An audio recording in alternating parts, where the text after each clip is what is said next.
যুদ্ধ আর কি আছে, তোমার পোলা লায়ক হয়ে গেছে গা। আমি তোমারটা খাই, তোমারটা পড়ি, আয়সা বলতাছে ওর নাকি টাকা লাগবে, টাকা। দেখো বাবা, ভার্সিটির সবাই পিকনিকে যাচ্ছে, তাই আমি ভাইয়াকে বললাম ভাইয়া আমার 5,000 টাকা লাগবে। আর ভাইয়া আমাকে যা তা কথা শোনানো শুরু করলো। ও কাজ করে না, ও আজকে থেকে কাজ করে খাবে, ওই বাইরে বাইরে যা ঘুরুক, এই বাসার কোনো ই নেই তার। বাবা যেতে চাইলেও আমি যেতে দিব না। চলুন বাবা, চলুন। হ্যাঁ বাবা, চলো চলো বাবা।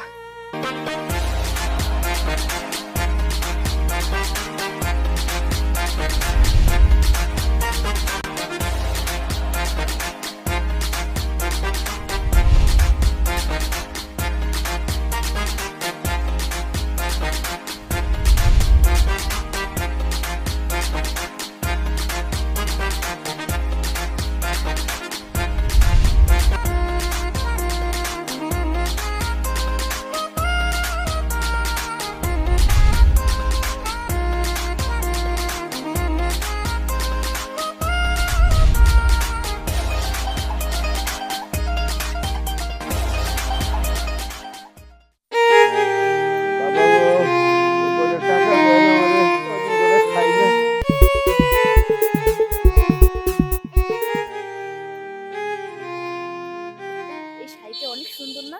কি যে বলো তুমি, শাড়ি কেন সুন্দর হতে যাবে? আসলে শাড়িটা যে পরেছে সে মানুষটা আরো বেশি সুন্দর, এর জন্য শাড়িটাকে সুন্দর লাগে। চলো। হবে না? কার? হ্যাঁ।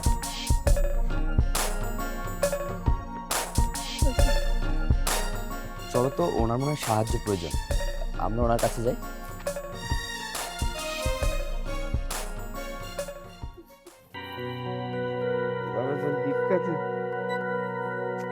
এ কি চাচা, আপনি এই বয়সে ঠান্ডার ভিতরে এভাবে রাস্তায় ভিক্ষা করছেন কেন? আপনি তো চাইলে কোথাও দাঁড়িয়ে ভিক্ষা করতে পারেন। গরিব মানুষ আমি, বাড়িঘর কিছু নাই। কি ব্যাপার চাচা, আপনি মুখ লুকিয়ে রেখেছেন কেন? আর আপনার মুখটা তো কেমন চেনা চেনা লাগছে। দেখি তো আপনার মুখের কাপড়টা সরান তো। না থাক বাবা। আরে সরান বলছেন।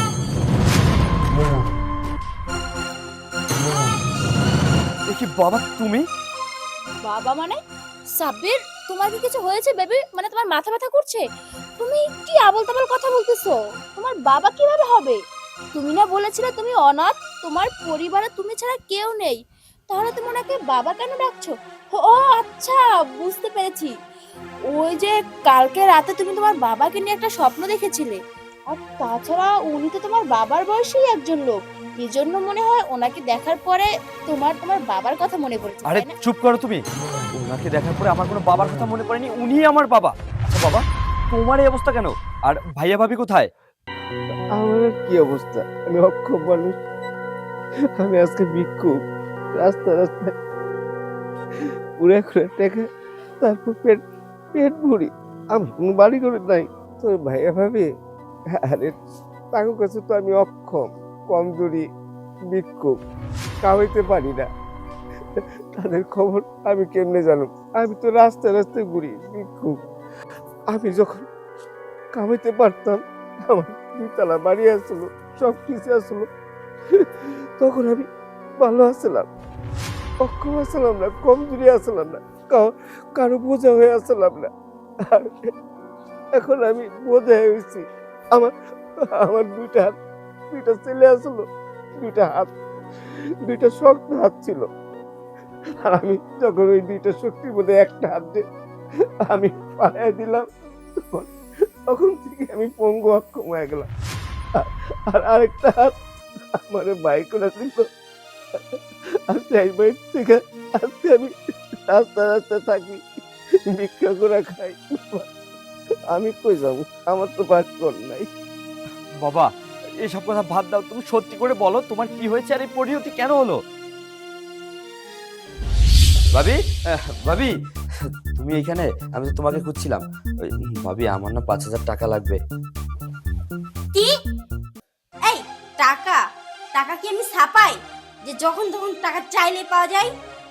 আসলে ভাবি, আমাদের ভার্সিটি থেকে পিকনিকে যাবে তো, সবাই যাচ্ছে, আমিও চেয়েছিলাম ওদের সাথে পিকনিকে যাব, তাই আর কি। আর তাছাড়া ভাইয়ার টাকা পয়সা তো সব তোমার কাছেই থাকে, তাই আমি ভাবলাম তোমার কাছ থেকে টাকাটা চেয়ে নিই। কি পিকনিক? পিকনিক তাই না? 1 টাকা কামাই করার মুরুত নাই, খাও তো ভাইয়ের বসে বসে, এই জন্য খালি পিকনিক পিকনিক করো তাই না? ঠিক আছে ভাবি, আমি তাহলে ভাইয়াকে ফোন করে টাকাটা চেয়ে নিব। ভাইয়ার কাছ থেকে নিতে হবে না, ভাইয়ার রুমে আছে, এখনই ডাক দাও। ভাইয়া, ভাইয়া। কিরে কি হয়েছে, তুই বর্ধপুরে চিল্লাইতেছিস কে? ও ভাইয়া, তুমি বাসায় আছো আমি তো জানতাম না। যাই হোক, আমার কিছু টাকা লাগবে। টাকা দিয়ে তুই কি করবি?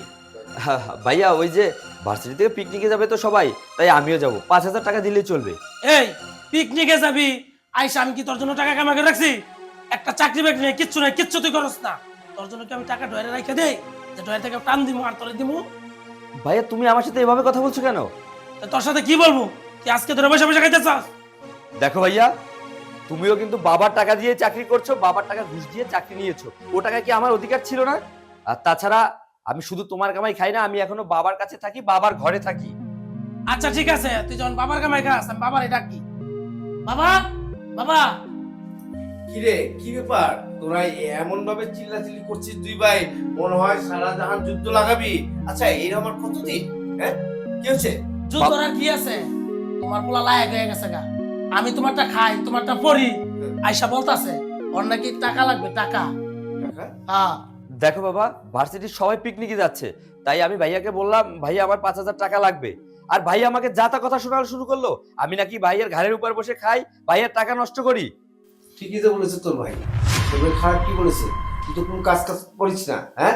সারা বছরই শুধু চাকরি চাকরি খুঁজছিস। কোথায় চাকরি কই? আসলে তোর মন চায় না এটা। আমার বাড়ি গাড়ি সব আছে, আমার থেকে খালি আজকে 5,000, কালকে 10,000। বাবা, তুমিও ভাইয়ের পক্ষ নিলে। আমি কি চাকরির জন্য ট্রাই করছি না? না হলে আমি কি করব? আরে তোর এই টাইম করে তো কত কিছু দেখলাম। শুন, এখনো সময় আছে, একটা চাকরি বাকরি করে কিছু একটা করে খা, সেটা ভালো। না বাবা, আমি ওর সাথে একসাথে থাকবো না। ওর টাকা দরকার, এত কিছু দরকার, আইসা আমাকে জ্বালা যন্ত্রণা করবো, আমি থাকবো না। হ্যাঁ শোনো, ও অনেক বড় হয়ে গেছে, চাকরি বাকরি করে না, কিচ্ছু করে না, আমাদের উপর আর আমরা খাওয়াতে পারবো না। আমি সিদ্ধান্ত নিয়েছি, আমরা আলাদা খাবো। আরে তোমরা আলাদা খাবে, আর কেন বাইরে তোমরা থাকবে না? থাকবে না তো ও? তোমরা কামাই করো, সবকিছু করো, তোমরা থাকবে। ও কাজ করে না, ও আজকে থেকে কাজ করে খাবে, ওই বাইরে বাইরে যা ঘুরুক, এই বাসা কোনো ই নেই তার। থাক বাবা, থাক। তোমাদের আর বের করে দিতে হবে না, আমি নিজেই চলে যাচ্ছি। আমি যদি কোনোদিনও চাকরি বাকরি করতে পারি, কামাই করতে পারি, সেদিন আবার ফিরে আসবো। ভালো থেকো তোমরা। বাবা, ওরা বার করে দিছো, ভালো করছো। ওর মতন বেদব এই বাসাতে থাকার অধিকার আর নাই।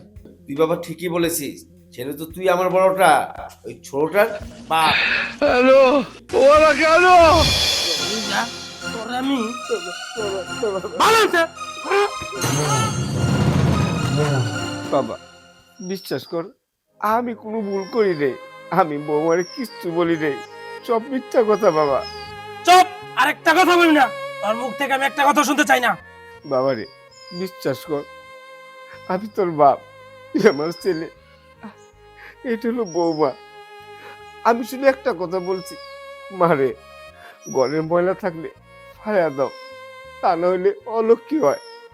বাস এইটি আমার কথাই। চুপ, আমার বাড়ি ময়লা থাকবো না, না থাকবো এটা আমি বুঝবো। তুই এখনই আমার বাড়ি থেকে বের হ। বাবারে তুই আমার বাইক করে দিবি, তোকে লেগে আমি কি না করছি ক? এই বাড়ি গাড়ি সব আমি তো করছি, আজকে আমার বাড়ি থেকে তোরা আমারই বাইক করে দিতেছ বাবা। তুই আমার বাড়ি থেকে এই মুহূর্তে বেরোবি, এখনই বেরো।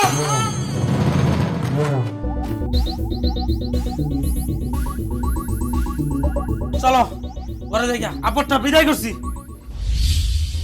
বাবা, তুমি চলো আমার সাথে, আমি আজকেই এর একটা বিহিত করে ছাড়বো। সাব্বির, তোমার যে এত সুন্দর একটা অতীত আছে, তোমার একটা পরিবার আছে, তুমি আমাকে আগে কেন বলনি? কেন আমাকে লুকিয়েছো? তুমি কেন সবসময় বলতে যে তুমি অনাথ, তুমি ছাড়া তোমার পরিবারে আর কেউ নেই, তুমি এতিমখানায় মানুষ হয়েছো? তুমি তো একটাবার আমাকে বলতে পারতে যে তোমার অনেক সুন্দর একটা পরিবার আছে, তোমার বাবা আছে, তোমার ভাই আছে, তোমার ভাইয়ের বউ আছে। তুমি তো খুব ভালো করে জানো আমি ছোটবেলা থেকে অনাথ, আমার বাবা মায়ের আদর ভালোবাসা কি আমি আজও জানি না। আমি আমার বাবার ভালোবাসা কি আমি বলতে পারবো না। যদি তুমি একটা বার বলতে যে তোমার একজন বাবা আছে, অন্তত আমি তাকে আমাদের কাছে নিয়ে যেতাম। আমি আমার শ্বশুরের কাছ থেকে আমার বাবার ভালোবাসাটা পেতাম। দেখো সাথী, আমি কখনো চাইনি আমার এই ভয়ঙ্কর অতীত সম্পর্কে তুমি কিছু জানো। আর তাছাড়া আমার এই খারাপ অতীত জানলে তুমি হয়তোবা তখন আমাকে ছেড়ে যেতে। আমি তোমাকে অনেক বেশি ভালোবাসি, তাই কখনো কষ্ট দিতে চাইনি। আর আজ যেহেতু তুমি আমার অতীত সম্পর্কে চলে গেছো, তোমার কাছ থেকে আর কিছুই লুকাবো না। তার আগে আমি আমার ভাইয়ের সাথে এর একটা বিহিত করব, তারপরে অন্য কথা। চলো বাবা। সাব্বির, বাবাকে নিয়ে ভাইয়ের কাছে যাওয়ার কোনো প্রয়োজন নেই। এসব তুমি কি বলছো? হ্যাঁ, কারণ যেই মানুষগুলো বাবাকে বাসা থেকে বের করে দিয়েছে, যে জন্ম দিয়েছে, তাকে মূল্যায়ন করেনি, সেই মানুষগুলো কিভাবে তোমাকে মূল্যায়ন করবে? তাছাড়া আমার তো কম নেই, মানে আমাদের তো যা আছে আলহামদুলিল্লাহ। বাবা আজকে থেকে আমাদের সাথেই থাকবে। তুমি জানো, আমার না খুব আফসোস হতো যে আমার নিজের তো পরিবার নেই। আমি সব সময় চেতাম যে আমার হাজবেন্ড যে হবে তার খুব সুন্দর একটা পরিবার থাকবে, তাদেরকে নিয়ে আমি একসাথে থাকবো। কিন্তু যখন আমি শুনলাম তুমি অনাথ, তোমার পরিবারের কেউ নেই, তখন আমার খুব আফসোস হতো যে কেন তোমার পরিবারের কেউ নেই। যেহেতু আজকে আমি আমার পরিবার খুঁজে পেয়েছি, আমি আর বাবাকে হাতছাড়া করছি না। আমি আর বাবাকে ওই বাড়িতে বাবা যেতে চাইলেও আমি যেতে দিব না। চলুন বাবা, চলুন। বাবা চলো, চলো বাবা।